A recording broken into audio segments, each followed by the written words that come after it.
Dans le cadre du procès des événements tragiques du 28 septembre, la victime Yaye Fatou Bari a fait sa déposition au tribunal criminel de Dixine, délocalisé à la cour d'appel de Conakry durant 2 jours. Elle est la 4e victime parmi celles qui ont voulu comparaître à visage découvert pour raconter leur mésaventure. Dans sa narration, Fatou Bari a expliqué de long en large les supplices qu'elle a subis au stade dans les mains des bérets rouges. Ensuite, elle n'a pas occulté de mentionner les menaces proférées par Tcheboro à l'endroit des manifestants. À l'en croire, ce dernier n'a rien fait de bon et n'a fait que du mal ce jour, parce qu'il était hors de lui, a-t-elle décrit. Elle déclare que le colonel Moussa Tcheboro Camara avait menacé les manifestants en ces termes. « Si vous entrez au stade, tout ce qui vous arrive, vous l'aurez cherché ». Parlant de son passage à l'hôpital d'Onka, la victime a clairement expliqué l'horreur qui y régnait en citant ouvertement le ministre de la Santé d'alors, colonel Abdoulaye Chérif Diaby, accusé dans cette affaire. Elle a persisté sur le fait qu'elle avait vu colonel Diaby à Donka, il était au 1er étage. À cause des agissements de ce dernier, elle a préféré d'aller se faire hospitaliser à la clinique de l'ambassade de France. À noter qu'elle est victime de coups de blessures, elle vit toujours avec les séquelles. Elle doit subir une opération chirurgicale pour retirer un corps étranger qui se trouve dans sa tête.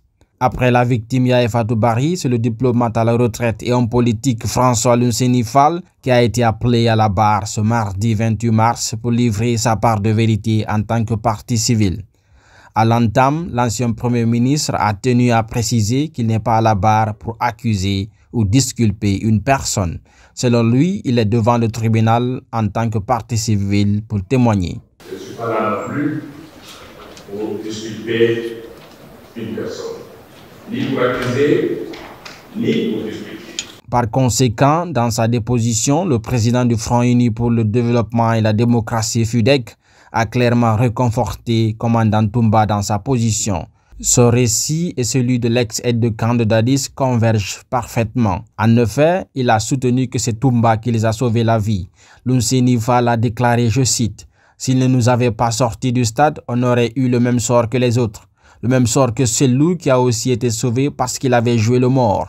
Il nous a sauvé la vie en nous sortant du stade. » François Lunseni Fall a explicitement rappelé comment Toumba les a extirpés de ce calvaire pour les conduire à la clinique Ambroise Paré, ensuite à l'état-major de la gendarmerie.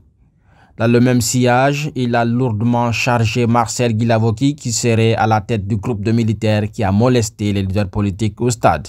En répondant aux questions du ministère public et des différents avocats, Lunseni Fall a relaté les scènes de violence et les menaces dont les leaders politiques qui étaient au stade le 28 septembre 2009 ont été victimes de la part de Marcel et de ses hommes.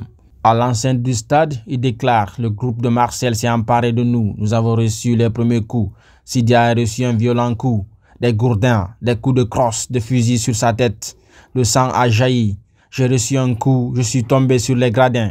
Arrivés sur la pelouse, ils ont étranglé Selou Dalin et le Rohan de coups. J'ai vu Marcel asséner un coup violent sur la tête de Sidia Touré. Et puis, ce sera mon tour. Un violent coup de matraque sur ma tête. Je suis tombé. » Fin de citation. Au niveau de la clinique Ambroise Paré, l'ancien Premier ministre indique « Marcel a sorti une grenade pour dire que si on nous recevait dans ce dispositif hospitalier, il allait faire exploser la clinique. Les infirmiers et les médecins qui étaient là ont tous fui. » Par ailleurs, de leur côté, la défense de Dadis affirme avoir relevé des contradictions dans les propos de Lunseni Fall. L'avocat de Marcel, quant à lui, estime que le témoignage de l'ancien ministre des Affaires étrangères d'Alpha Condé s'inscrit dans le cadre de la thèse du complot Alpha Sekouba Toumba. Il faut rappeler que l'audience a été renvoyée le 3 avril prochain pour la suite de la comparution du diplomate à la retraite François Lunseni Fall. Dans les livres qu'il a écrits, je vous renvoie au livre. Vous avez lu le livre? Oui. Vous l'avez lu? Oui, hein, parce que je vois Maître Alpha Condé sourire. Oui, c'est sur Internet. J'ai lu partiellement, mais nulle part je n'ai vu le nom de... C'est pourquoi j'étais curieux de lui poser la question. Combien de noms de Marcel, combien de fois le nom de Marcel se retrouve dans ce livre? Parce que ce livre parle des événements tragiques du 28 septembre. Et lui, en sa qualité de partie civile. Dans son livre que mon confrère n'a jamais lu, il ne connaît même pas le livre. Vous estimez Il n'a jamais lu ce livre. Il ne connaît même pas le titre du livre. L'horreur des événements du 28 septembre aux élections de 2010. Il a appris ce titre ce matin parce qu'on l'a communiqué à la base. Ça n'a aucun sens. Il n'avait pas la possibilité de lire l'intégralité de ce livre.